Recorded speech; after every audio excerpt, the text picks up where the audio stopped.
Hey there everybody, welcome back to another No Man's Sky video. As always, I'm Captain Beefy. This is the Game Vault, and I have got 4 awesome ships for you today that I located in one single system. One of them is a Sentinel ship, and the other 3 are fighter-style ships. 1 needle nose and 2 hot rods is what I call them. So I'm going to show you what's under the hood of each of these ships and where to find them. Let's cue up the music and we'll get right to it.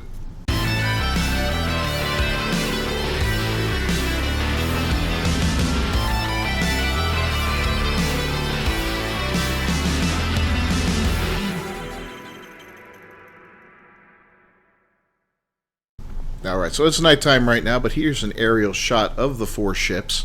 I've got all of these guys fully upgraded into S-Class and their maximum amount of slots available to them, as you can see. So we'll be able to take a look at each one of these to see exactly how everything is laid out inside of them. So we'll start off with the Sentinel ship. I like this one. It's kind of a cool low-key Sentinel ship.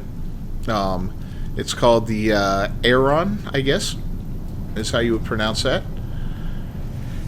Pretty cool looking vessel.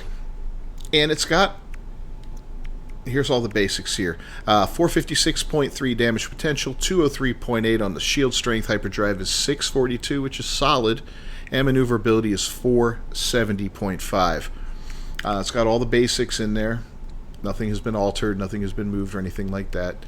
And here's the layout of the actual, supercharged slots. And let me tell you, this is a fantastic layout. You could do a lot with this. You could put together an infra knife that is just debilitating in the damage output. A warp drive that'll take you, from one galaxy to the next. All right, I'm being a little hyperbolic here. I will admit that. But yeah, it's utterly fantastic. I mean, gorgeous, gorgeous looking little ship. Let's go ahead and take a walk around it and see with the lighting and all that. So yep, real pretty, real pretty. Kind of reminds me a little of Battlestar Galacta-ish from the original series. Now, forgive me if I'm off base a little bit. It's been 100 years since I've watched that show.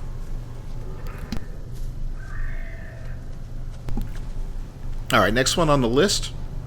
Now this one, of course, I found through the usual means of getting a Sentinel ship on the planet's surface.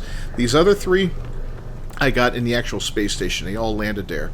And it took me a minute because I wasn't sure that both of these hot rods were in the same place. I thought it was the same one at first. I wasn't really paying attention, but nope, it's definitely 2 different ones. So, Umotner's Ultimate Voyager. And I'm sorry, Umotner, if I pronounced your name wrong. But we'll hop in here, take a look underneath the hood, and see what this one's all about. So 329.7 on the damage potential with a shield strength of 225. Hyperdrive is 101 and maneuverability 494.7. Nothing exciting as far as the supercharged slots go, although it's nice to see them. 3 of them at least have the ability to be surrounded by other items. This one here is not in the best location, but it's definitely alright. But a good looking ship. It's got some nice colors to it with the red and the silver or gray. Yeah, I guess it's more of a gray. It's always kind of hard to tell on a planet's surface exactly what colors a ship is because the atmosphere and all that will have an impact on it. But pretty solid looking ship overall, if I do say so myself. Next up, we'll skip this one for now. We'll go to the other hot rod ship. This one here is the UL-5 Kyushi, with a damage potential of 334.2, 251 on the shield strength, 101 on the hyperdrive range, and 484.6 on the maneuverability. See, got all the basics there. And once again, we've got some pretty decent placement of 3 supercharged slots, so good location for warp, infrared, or infra knife, whatever you want to put up here. Those 3 are nice and solid put together in one location. This one's sitting on its own, so you'd have to figure out what you want to do here.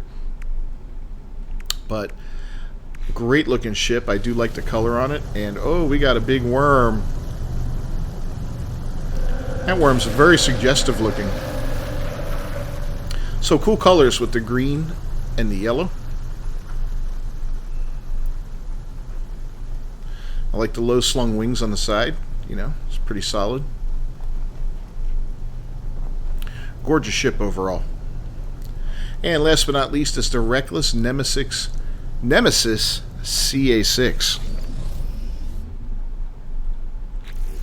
Looking underneath the hood, we'll move this out of the way. We've got 4 widely spaced supercharged slots. 2 of them on the edge, so not the greatest location for all of these, but if you want kind of an all-around ship that has smaller bonuses to several different things, like maybe you could put your maneuverability over here, your shielding here, your weapon up here, and your warp down there, you've got room to play around with, you know. So yeah, definitely not the best, but 392.8 is the damage potential, 235.7. The shield strength hyperdrive is 101, and maneuverability is 516.6. And this one's pretty much blue. It's got some little highlights on it, a little bit of red and all that, but most part it is just a nice blue. I call these like a needle nose design on them. It's got that very pointy nose. Out of all the fighter ships, this style is probably my second favorite, but I do love these hot rods, man. There's just something about them that looks so amazing. So, where can you find these things, you might ask? Well, funny you should ask. I'll go ahead and get you a nice clear picture of the actual coordinates, so I'll catch up with you in just a minute. Alright, so here's the planetary address for you guys, and this is in the Euclid Galaxy, so you don't have to go galaxy hopping to find these 4 awesome looking ships. Go ahead, take a screenshot of that, and head here yourself. Grab one of these. There's a ton of other great looking ships here. There was a couple cool looking explorers, and there was actually one neat looking little what do you call it, those little shuttles, you know, those crappy ships that everybody hates and nobody ever gets. But if you want one just to have one, this is a decent place to come get it. So if you found this video useful at all, or were entertained by it, please leave a like on it down below. That's a huge, huge help for me. Don't forget to subscribe to the channel and ring that bell for notifications. I do No Man's Sky videos pretty much daily, and we do live stream on Tuesday nights at 7 p.m. Eastern Standard Time. For the most part, God willing, and the creeks don't rise and all that good stuff. So hopefully I'll see you there. Until next time, peace. Oh, wait a minute, look at this. Oh, crap. Okay. I've never seen that before. Alright, guys. We'll see you. Bye.